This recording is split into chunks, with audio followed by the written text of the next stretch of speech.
Погледнете графиката на монетите, която гледате сега. Какво мислиш? След листването, цената скочи от 10 вона до $80 за акция. И сега тя е паднала дори повече от цената на листването, достигайки долната граница от $0,0001. По отношение на акциите долната граница е перфектен пот, който няма къде да пада повече. Какво си мислите, когато погледнете тази диаграма? Скоро ще бъде заличен. Никой не купува дори на долната граница. Това е буклук. Някои хора мислят по този начин. Хората, които анализират диаграмата в детайли, може да мислят по този начин. Ако купите на долната граница и пробиете предишния връх от $80 в технически анализ, ако пробиете предишния връх от $80 с $0,0001, възвръщаемостта се увеличава с 79 999 900%. Ето защо хората са луди по монетите. Те имат толкова смътни и абсурдни представи. Защо експертите по инвестиции в монети се интересуват от тази монета? Ето защо експертите правят технически анализ. Обикновено, ако това е монета за буклук, месечната графика не се прави по този начин. Ами ако основите се продават едностранно на дъното на заплатата, диаграмата трябва да е червена. С други думи, диаграмата трябва да бъде направена с продажба. В дъното обаче има следа от зелен сигнал за покупка за повече от 1 година и 12 месеца. Месечната графика никога не може да заблуди обема. Дори ако всичко останало е заблудено, експертите могат да разберат дали обемът е покупка или продажба, като погледнат графиката. Ако погледнете месечната графика, тя започна с покупка в началото на заплатата и завърши с покупка. С други думи, това означава, че следата от купуване и оставяне на цената на акциите да падне отново и купуване в края на месеца се вижда в долния обем. Освен това, цената не беше напълно продадена на дъното. Но има много купувани обеми на графиката. Има следа от затваряне със сигнал за покупка. Какво означава това? Гледайки графиката, изглежда, че някой умишлено е понижил цената на акциите и е купил всичко на дъното.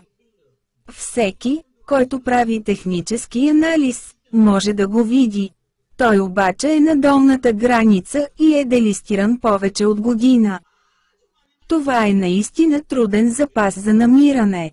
Това е диаграма, която създава богатство в техническия анализ. 99% от анонимните монети са измамни монети. Въпреки това основата на тази монета е активна в Telegram и преди всичко лицето и цялата лична информация на представителя на фондацията се разкриват в YouTube.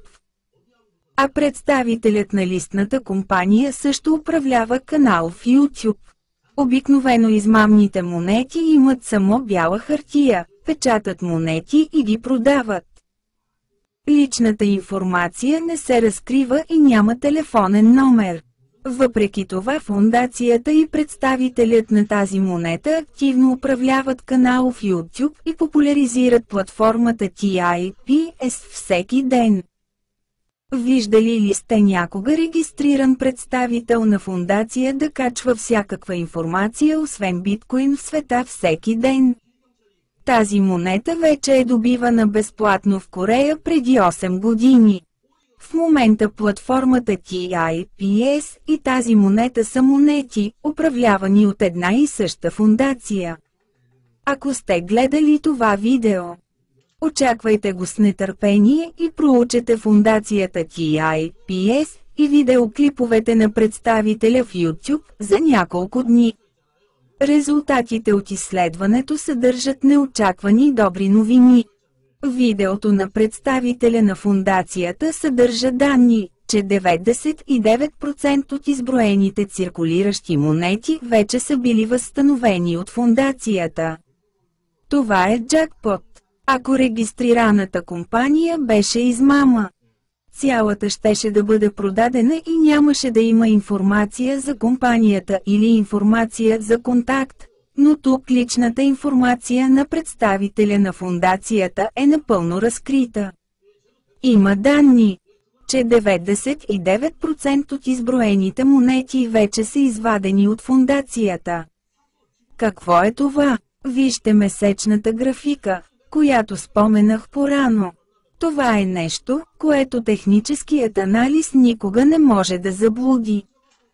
Можете да разберете дали това е покупка, като погледнете диаграмата на месечния обем на търговия.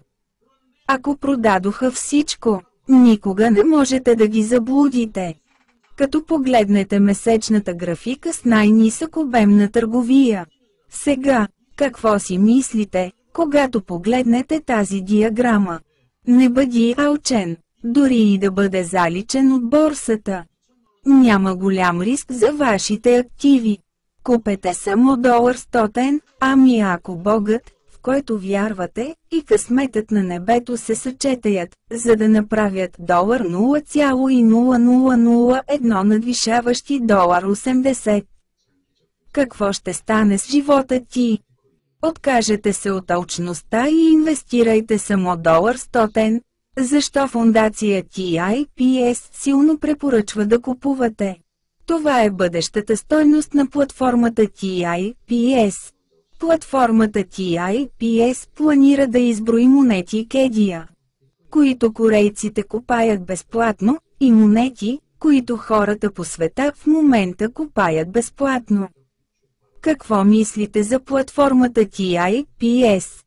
Кедия монетите и TIPS монетите са свързани и могат да се обменят пропорционално на тяхната стойност. Фактори, които трябва да имате предвид при вземане на решение за инвестиция в монети. Скам монетите не разкриват лична информация за фондацията.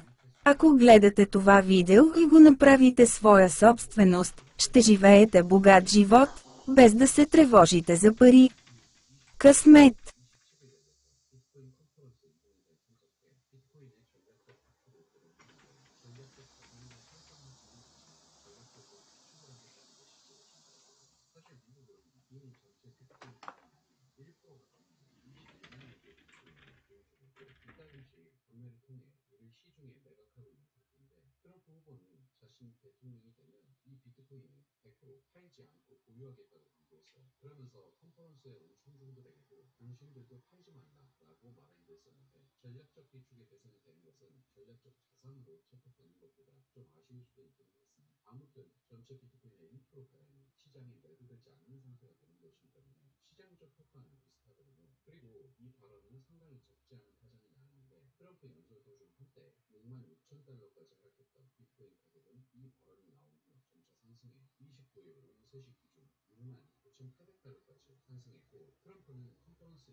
그레이스케일 사이언은 이거가 약 100억 달러 상당인데 이미 3일 만에 11억 2천만 달러 상당의 인도가 유출됐다는 뉴스인데 이런 유출 속도는 세배 더 빠른 수준으로서 즉 빨리 유출되는 시장에 미치는 효과가 빨리 발견될 수 있는 그런 높은 선이라는 거죠. 따라서 이더리움 화물이 되던 현재 시장이 생각보다 더 빠르게 긍정적 효과를 낳을 수 있다는 점을 기본적으로 체크할 수 있겠고 다음으로 그런 이번 주 암호화폐 시장에서 주목할 만한 이슈는 무엇일지에 대해 살펴보면 우선 하나는 7월 30일에 나온 이 연방준비 제도의 공개시장 위원회 결과거든요. 아직 시장은 다수의 시각으로 연준이 9월 FOMC를 통해 기준 금리를 인하할 것이라고 바라보고 있는데 다만 최근 7월 FOMC에서 깜짝 금리 인하가 있을 가능성이 보도되고 있는 상황이기 때문에 만약 실제로 그 같은 일이 벌어진다면 시장이 보다 큰 영향을 주면서 비트코인이